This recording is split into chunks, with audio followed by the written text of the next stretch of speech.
ચોક બજાર police મથકનો staff પેટ્રોલિંગમાં હતો ત્યારે બાતમીના આધારે ગાંજા સાથે એક ઓરિસ્સાવાસીને ઝડપી પાડ્યો હતો. પોલીસે 20 કિલોથી વધુનો 2 લાખથી વધુની કિંમતનો ગાંજાનો જથ્થો કબજે કરી આરોપીની ધરપકડ કરવામાં આવી.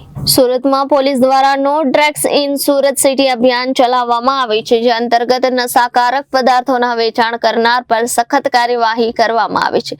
ત્યારે ચોક બજાર પોલીસ દ્વારા 20.95 ગ્રામ ગાંજાનો જથ્થો એક ઘરમાંથી ઝડપી લેવામાં આવ્યો હતો. આરોપીની સાથે કુલ 2.6 લાખનો મુદ્દામાલ પણ કબજે કરવામાં આવ્યો છે.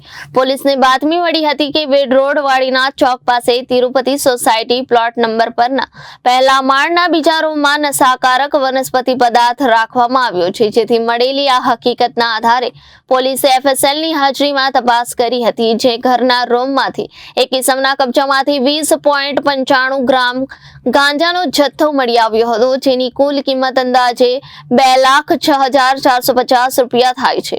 ઓડિશાનો રહેવાસી પકડાયેલ આરોપી રોહિત ઉત્તમ પ્રધાન છે.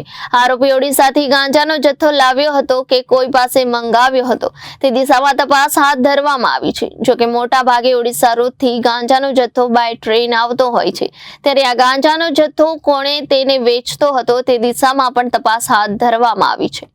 Bureau report Janadesh news Surat.